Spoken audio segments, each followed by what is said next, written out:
오늘 말씀 이렇게 시작되죠. 2장 1절에 봐봐요. 그때에 가이사 아구스도가 영을 내려 천하로 다 호적하라 하였다. 이렇게 말씀이 시작돼요. 예수님의 탄생에 대한 이야기를 하고 있는 거예요. 이 말씀을 다 잘 알아요. 그렇죠?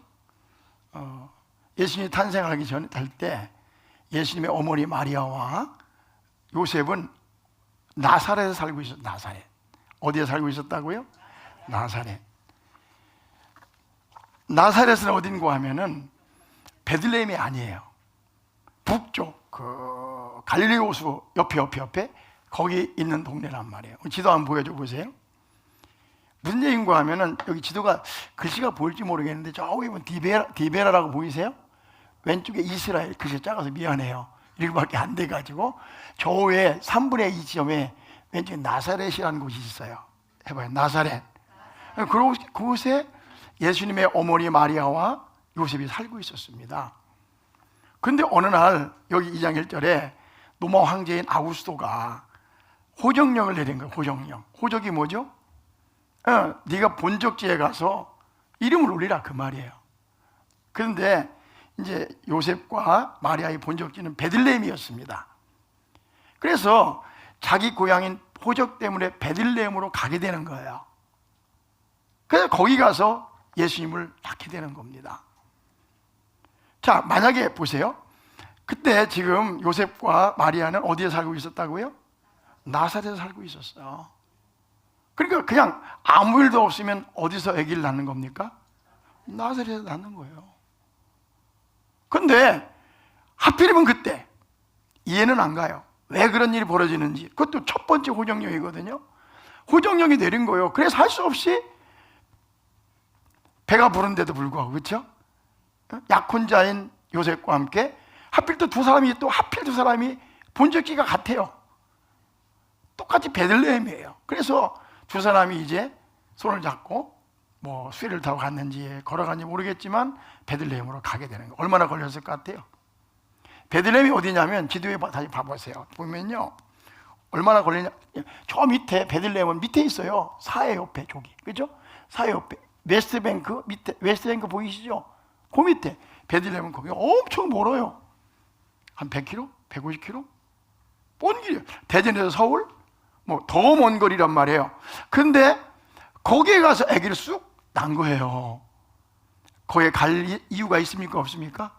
없었어요.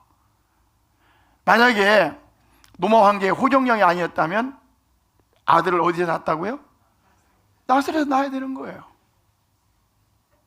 그런데 호적령 때문에 할 수 없이 뚜벅뚜벅 걸어가가지고, 근데 하필 거기 가서 또 애가 나오네, 이상하게. 가가지고 베들레헴에 갔을 때 애가 나오게 된 거예요. 그리고 나중에 이제 예수님은 베들레헴에 태어났는데 헤롯이 죽이려고 하잖아, 그렇죠? 그래서 애굽으로 도망갔다가 나중에 어디로 갑니까? 나사렛으로 갔기, 자기 원래 고향으로 간 거예요. 그래서 나사렛 예수다, 이렇게 된 겁니다. 자, 신기하잖아요. 그들이 그 당에 요셉이 그렇게 된 걸 이해가 됐을까 안 됐을까? 안 되죠. 그런 일이 벌어진 것입니다. 근데 예수님께서 베들레헴에서 태어난 거예요. 왜 그랬을까요? 자, 호적령은 누가 내렸습니까? 로마 황제가 내린 거예요. 지금 내가 거기 가서 아기를 낳아야 되겠다 하고 요셉이 내린 게 아니에요. 역사 속에서 누가 내린 거라고요? 로마 황제가 내린 거예요. 그래서 가고 싶어서 간 것도 아니고 어쩔 수 없이, 그죠? 어쩔 수 없이 부득이하게 뭐 한 거예요? 호적을 하러 베들레헴에 가게 된 거예요. 그리고 거기서 아기를 낳는데 그게 누구예요? 예수님이란 말이에요. 왜 그렇게 했을까요? 누가 그렇게 했을까요? 호적령은 로마 황제가 내렸지만 그 역사를 주관하시는 분은 누굴까요? 하나님이세요. 그걸 사람들이 알았을까 몰랐을까? 몰랐죠. 그러나 눈에는 보이지 않지만 하나님께서 그 역사를 주관하고 계셨던 것입니다. 왜냐하면 메시아는 나사렛에서 태어나면 안 되는 거예요. 메시아는 어디서 태어나야 돼요? 베들레헴에 태어나야 되는 거예요. 그래서 성경에 이렇게 말씀했거든요. 미가서 5장 2절에 이런 말씀이 있어요. 베들레헴 에브라다야, 너는 유다 족속 중에 작을지라도 이스라엘을 뭐 할 자가? 다스릴 자가, 왕이 내게로 나올 것이며 그는 근본 뭐예요? 상고에 영원히 있느니라. 그러니까 이 부분은 뭐냐면 그냥 헤롯 왕 이런 왕이 아니라, 일개 황제가 아니라 태초에 있는 그분이, 메시아가 어디에 탄생한다고요? 베들레헴에서 탄생하도록 이미 미가서에 예언이 되어 있는 거예요. 그런데 거기서 태어나야 되는데 지금 예수님의 어머니 마리아와 요셉은 지금 어디 살고 있어요? 나사렛에 살고 있는 거예요. 아무것도 모르고. 그럼 시간이 지나면 어디에서 아기를 낳아야 돼요? 나사렛에서 아기를 낳아야 되는 거예요. 그럼 성경하고 상관이 없는 거예요. 근데 메시아는 어디서 탄생해야 돼요? 베들레헴에서. 그래서 하나님께서 이 아구스토를 시켜서 황동 왕제를 시켜서 호정력을 내리게 하신 거예요. 역사 속에서. 그래서 하나님 할 수 없이 거기에 태어났다, 이런 말씀이에요. 출애굽기 14장 13절에 이런 말씀이 있습니다. 보세요. 모세가 백성에게 이르되 너희는 두려워하지 말고 가만히 서서 여호와께서 오늘 너희를 위하여 행하시는 구원을 보라. 다시 시작. 모세가 백성에게 이르되 너희는 두려워하지 말고, 뭐 하지 말고? 두려워하지 말고 가만히 서서 뭐라 했어요? 하나님께서 오늘 너희를 위하여 행하시는 뭘 보라? 구원을 보라. 이 말씀 나누는 거예요. 가만히 서서 하나님이 어떻게 하는가 보란 말이에요. 아멘. 이게 무슨 말씀입니까? 지금 이스라엘 백성들 애굽에서 나왔죠. 그죠? 그래서 이 어떤 모퉁이에다가 이 막다른 곳에다 장막을 쳤잖아요. 근데 앞에는 홍해예요. 홍해. 넘실거리는 홍해. 처음 평화로웠습니다. 이야, 바닷가에서 텐트 치고, 와, 낭만이다. 조금 있는데 애굽 군대 바로가 억울했는지 어떻게 했습니까? 병거를 몰고 오겠죠. 군인들을 데리고 그냥 몰려오기 시작합니다. 다다다다다다다다다 달려오기 시작합니다. 먼지를 뽀얗게 흘리며 달려오기 시작합니다. 와, 그런데 왜 와요? 잡으러 오는 거죠. 죽이러 오는 거죠. 근데 앞에는 홍해. 이리 갈 수도 없고 저리 갈 수도, 사면 초과야. 근데 어떻게 했습니까? 와, 죽었다. 큰일 났다. 모세씨! 왜 우리를 데리고 와서 이거 개죽음 시킵니까? 난리가 났잖아요. 이럴 수도 없고 저럴 수도 없고 난리가 났잖아요. 막 모세를 원망하고 하나님을 원망하고. 그때 모세가 한 말이 이 말이거든요. 그 위기 상황 속에서 모세가 백성에게 이르되 너희는 두려워하지 말고 가만히 서서 여호와께서 오늘 너희를 위하여 행하시는 뭘 보라? 자, 저를 봐봐요. 하나님이 하실 겁니다. 하나님이 하실 겁니다. 지금 위기예요. 난리예요. 사실은 생각보다 심합니다. 그렇지만 하나님께서 이 나라를 보호해 주실 것입니다. 아멘. 그 믿음 가지고 살아갑시다. 아멘. 다 같이 아멘. 이게 우리 믿는 사람들의 태도예요. 시작. 하나님이 우리를 보호하실 것이다. 아멘. 지금까지 지켜준 것처럼 우리를 지켜줄 것이다. 이런 믿음으로 우리가 살아가는 겁니다. 배에 누가 계시다고요? 하나님이. 요셉과 마리아가 이제 푸른 배를 가지고, 그죠? 너무 힘들게 이제 나사렛에서 베들레헴으로 갑니다. 갔는데 또 하필이면 그때 가갖고 산기가 있는 거예요. 그렇죠? 거기 갔는데 여러분, 여자분들 이게 돌면 힘들지? 여보 막 나오려고 그래. 그 마리아가 요셉에게 말해. 여보, 큰일 났다. 막 나오려고 한다. 경수가 터지고 막 나오려고 한다. 그럼 요셉이 어떻게 했겠습니까? 큰일 났다. 그래가지고 막 찾아다니는 거요. 어딜 찾아 다니는 거요? 뭔가 가림막이 있어야 뭐 애기를 낳더니 말도 할 거 아니요. 뭐 뒷방에 날 수는 없잖아. 길방에 날 수는 없잖아. 그냥 막 찾아다니는 거요. 거기에 무슨 영관이 많이 있겠어요. 지금의 호텔이 많지만 그때 무슨 여인숙이나, 그 여인숙 주막집이나 있는 거지. 거기 뭐 여관이 뭐가 많아요. 그러니까 여기 찾아다녀. 어떤 집을 두드리면서 여보시오 여보시오 우리 마누라가 우리 아내가 지금 애기 낳으려고 하는데 좀 방 좀 빌려주시오 했을까 안 했을까? 여기 호수사님 그렇게 아냐? 우리가 그랬을 거예요. 그죠? 맞죠? 난리가 났을 거예요. 근데 아무도 받아주는 사람이 없는 거예요. 내가 볼 때 우리 전봉관 집사님은 받아줬을 것 같은데. 예? 응? 인권사님도 받아줬을 것 같아? 근데 베들레헴 그 작것들은 안 받아줬다니까. 그래가지고요 아무데 갈 데가 없는 거예요. 근데 어느 여관집 가니까 방은 꽉 찼는데 저기 마구간에 하나 있다고. 거기 가서 낫겠냐고. 그래서 거기 할 수 없이 가는 거잖아. 그 마구간에 가는데 그 마구간이 아마 내가 볼 때는 말이 없었나 봐. 오랫동안 마구간인데 말을 많이 안 썼나 봐. 아직 말이 안 살았나 봐. 거기 들어가고 지푸라기, 그죠? 에? 지푸라기 뭐라고? 지푸라기 위에서 아기를 낳은 거예요. 하고 태어났네. 그래가지고 거기 보니까 여물통, 말구유라는 말이 말구유지 뭐야? 여물통이잖아. 여물통도 오래 안 써가지고 깨끗한 거예요. 그래 거기다가 이 포대기 싸가지고 다 놨다 이 말이지.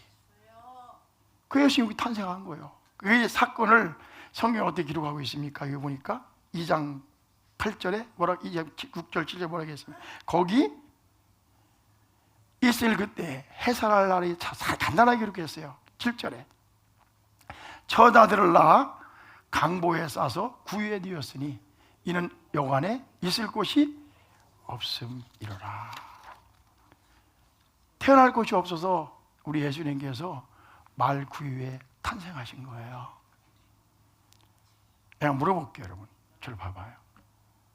여러분, 예수님께서 말 구유에 탄생한 것에 대해서 어떻게 생각하십니까?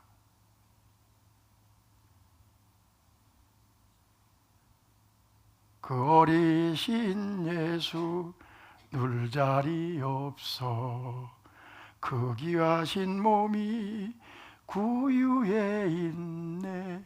이 찬송 부를 때 어떤 모습으로 부르세요? 내가 묻고 싶은 게 이겁니다. 예수님은 만왕의 왕이십니다. 그렇죠? 근데 태어날 곳이 없어가지고 그냥 금으로 된 데서 태어나도 부족한데, 그지? 예?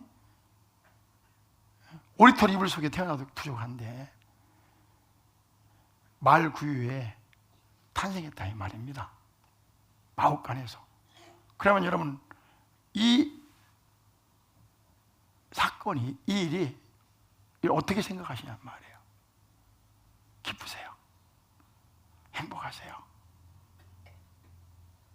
우리가 옛날에 크리스마스 카드 만들 때, 그쵸? 지금은 뭐 이렇게 카톡으로 보내고 막 하지만 우리 때는 카드, 그렇지? 또 사서 보내지 않고 막 그려서 보냈잖아. 돈도 없어가지고. 그려 보낼 때 어떤 그림 그리니까 크리스마스 트리 다 그려, 그지? 눈 쌓이고 눈이 오고, 응? 뭐 산타클로스 썰매를 그리지 않으면 어떤 그림을 그리냐면은 마구간에 이렇게 구유가 있는데 어린 예수가 누워 있고 우리는 거기 옆에서 마리아가 기도하는 거, 다 평안하게 기도하는 모습을 그리면서 메리 크리스마스, 해피 뉴 이어 이렇게 보냈단 말이에요. 맞지, 그죠? 그때 우리는 교회에 이런 찬송 불러요. 그 어린 주 예수 늘 자리 없어. 아주 무드잡아 부르잖아요. 저는 예수님이, 하나님의 아들 예수님께 이 땅에 오신 것이 기쁘지 않다는 말이 아니에요. 우리는 죄악 가운데 죽을 수밖에 없었는데 그분이 높은 보좌를 버리시고 이 땅에 오셨어요. 하늘에는 영광, 땅에는 평화. 하나님 찬양해야 되죠. 감사한 날입니다. 아멘. 감사할 날이에요. 그런데요, 한편으로는요 이런 마음도 가져야 되는 거 아니에요? 봐봐요. 주님이 그렇게 오셨으면 이런 마음도 가져야 되는 거 아니에요? 죄송스러운 마음, 응? 정말 미안한 마음, 정말 송구스러운 마음 가져야 되는 거 아닙니까? 솔직히 얘기해 보자고요. 만왕의 왕이십니다. 오늘 주의 주인이십니다. 우리 주님이세요. 하나님이세요. 그분이 태어날 곳이 없어서 마옥간에 태어나셨어요. 죄송스러운 일 아닙니까? 송구한 일 아닙니까? 난 미안해요. 한쪽으로는 한편으로 기쁘기도 하지만 정말 죄송스러워요. 자, 여러분 그렇게 생각하십니까? 그러면 송구스러우면, 죄송스러우면 어떻게 해야 돼요? 어떻게 해야 돼요? 제일 중요한 것은 다른 게 아닙니다. 하나님께 영광 드리는 것도 중요하고, 예물을 드리는 것도, 동방방사처럼 예물을 드리는 것도 중요한데, 가장 중요한 게 있어요. 이렇게 낮게 오셨으면 성탄을 맞이해서 해야 될 일, 가장 중요한 한 가지가 있습니다. 그분을 인정하고 영접하는 거예요. 다 같이 아멘. 그분을 뭐하고? 인정하고 영접하는 거예요. 근데 성탄절에 노래 안 부르지 예수님하고 상관없는 사람 너무 많아요. 너무 많아요. 나는 우리 왜 성탄절을 가까이 말씀드리냐면요, 여러분 이렇게 생각하셔야 돼요. 혹시 이 자리에 없겠지만 예수님을 마음에 영접하지 않은 분이 계시면 성탄의 의미, 가장 큰 의미는 예수님을 마음에 영접하는 거예요. 인정하고 예수님을 뭐 하는 거예요? 영접하는 거예요. 그리고 이 땅에 그 낮고 낮은 자리에 오신 그 예수님을 위해서 우리가 내 삶을 드리는 거예요. 내 삶. 다 같이 아멘. 예수님 마옥간에 오셨습니다. 왜 오셨어요? 나를 구원하기 오신 거예요. 그리고 한 가지 더 생각해 볼 게 있습니다. 그럼 우리는 왜 예수님은 좀 높은 자리에 오시지, 그죠? 좀 괜찮은 자리에 오시지 왜 이렇게 낮은 자리에 오셨을까? 한번 생각해 봐야 되잖아요. 그분이 원하셨으면 왕궁에 왕으로 오실 수 있고, 왕자로 오실 수 있고, 부잣집 아들로 오실 수 있었잖아요. 그렇죠? 근데 목수의 아들로 가장 가난한 자리에, 가장 비천한 자리에 오셨단 말이에요. 왜 그랬을 것 같아요? 물론 여기 답은 없어요. 생각해 보는 거예요. 저는 이렇게 생각해요. 예수님께서 왜 그렇게 낮은 자리에 왔느냐, 왜 서민, 평민 그런 자리에 왔느냐, 그 중에 한 가지는 이거라고 생각해요. 누구든지 어떤 사람이든지 부담 없이 다가올 수 있도록 하기 위해서. 자, 누구든지 어떤 사람이든지, 부자든지 가난하든지, 높은 사람이든지 낮은 사람이든지 누구나 가리지 않고 부담 없이 다가올 수 있도록 하기 위해서 예수님께서 낮은 자리에 오시지 않았는가, 그런 생각이 들어요. 솔직히 우리 그렇습니다. 저 목회하지만요, 내가 그래서 어떤 때는 내가 5,000명 목회를 했어야 되는데 그런 생각이 들 때가 있는 게, 우리 교회 큰 교회는 아니잖아요. 그러면 솔직히 새로 함께 오종호 목사 만나기도 부담스러워요. 왜? 거기는 큰 교회니까. 왜? 전화하면 바쁘대. 나야 그 양반 오면 맨 밟고 나서 만나지만 나는 거기 가면 만나기 쉽지 않아. 왜 그래요? 여러분 시장 만나기 쉽습니까?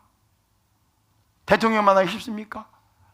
국회의원 선거할 때는 와서 그냥 커다랗게 급신거리지만 딱 되고 나면 만나기 어려워요. 어렵습니다.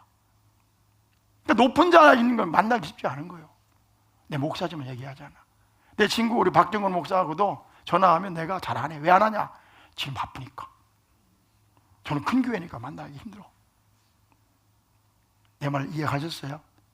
그러니까 여러분 그죠? 친구 하다가도 부자 되면 만나기 쉽지 않잖아요. 전화하기도 힘들고. 나도 그래. 그러니까 예수님께서 왕의 자리에 왔다면 만나기 쉬웠을까 어려웠을까? 어렵지, 그치? 아무나 가면 못 가지. 근데 예수님은요, 낮은 자리에 오셨어요. 낮은 자리. 그래서 맘만 먹으면요, 목자들도 동방박사들도 가까이 갈 수 있었어요.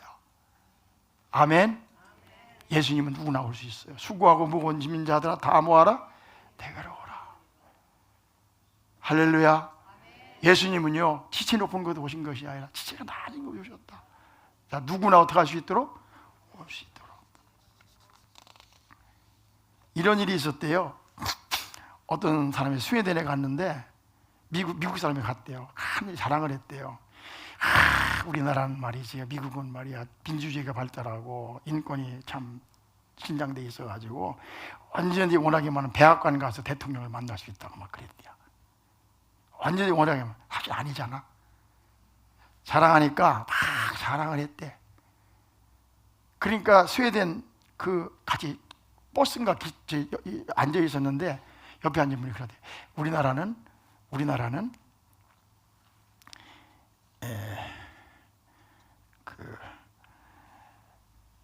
국왕이 그냥 버스를 타고 다녀요. 그러더래요. 잘 들어보세요. 우리 미국은 백악관 가면 항상 대통령 만날 수 있다 그러니까 그건 아무것도. 우리 스웨덴은 임금이 왕이 버스를 타고 다닌다고. 그럼 그분이 나갔어. 옆에 계신 분이 나가니까 저분이 국왕이요 그러더래요. 알아들었나 모르겠다. 예수님은 항상 우리와 함께 계세요. 아멘. 누구나 어떤 사람이 높거나 낮거나 공부를 많이 했거나 적게 했거나 부자든 가난한 사람이든 그냥 원하기만 하면 가까이 갈 수 있도록 예수님은 낮은 자리에 오신 것입니다. 또 한 가지는요, 이 말씀 마치려고 그래. 이제 봐봐요. 겸손한 사람만 만날 수 있게 하는 거예요. 어떤 사람만? 겸손한 사람만. 성경이 이렇게 말씀했죠. 하나님은 거만한 자를 비웃으시며 겸손한 자에게 은혜를 뭐한다? 베푸신다. 예수님 만나려면요, 교만하면 안 돼요. 겸손해야 돼요. 나아만 장군이 요단강에 내려갈 때 다 벗었다, 이렇게 벗었다. 계급장도 다 떼었다. 그러고 내려간 거예요. 그처럼 우리가 예수님 앞에 올 때는 어떻게 된다고? 겸손해야 돼. 시장 딱지 달고는 못 만나. 내가 부자 딱지 달고는 못 만나. 내가 겸손해져야 돼. 겸손해져야 돼. 그래야 예수님 만날 수 있어요. 겸손하셔야 됩니다. 누가 그런 말 하든 안 가봤는데 성지순례에 가보면은 그 예수님이 탄생한 말구 있잖아. 거기다 예배당 하나 줘놨대요. 누가 예배당 하나 줘놨는데 말구 있잖아. 거기 태어난 거기 예배당을 줘놨대. 근데 예배당을 줘놨는데 예배당은 근사하게 잘 졌다네. 나도 가봐야 되는데 근사하게 잘 졌다. 근데 입구는 조그맣게 만들어놨대요. 입구는. 그래가지고 입구 들어갈 때는 이렇게 낮아가지고 이렇게 겸손하게 이렇게 하고 안 들으면 못 들어가게 만들어놨대요. 왜 그랬느냐? 그 예수님 말구에 누이신 예수님 만나려면 겸손해야 된다고. 왜 낮은 자리에 오셨는가? 누구나 올 수 있도록. 그쵸? 어떤 사람만 만날 수 있다? 네, 계급장 띄고 그래 교회 올 때는 항상 겸손하게 할렐루야 하나님 앞에 오셔야 됩니다. 아멘. 그래 예수님 만날 수 있어요. 뭐 띄고? 계급장 띄고 다 띄고 항상 나는 피조물입니다. 나는 아무것도 아닙니다. 나를 받아주세요. 그런 겸손한 마음으로 하나님 앞에 와야 되는 거예요.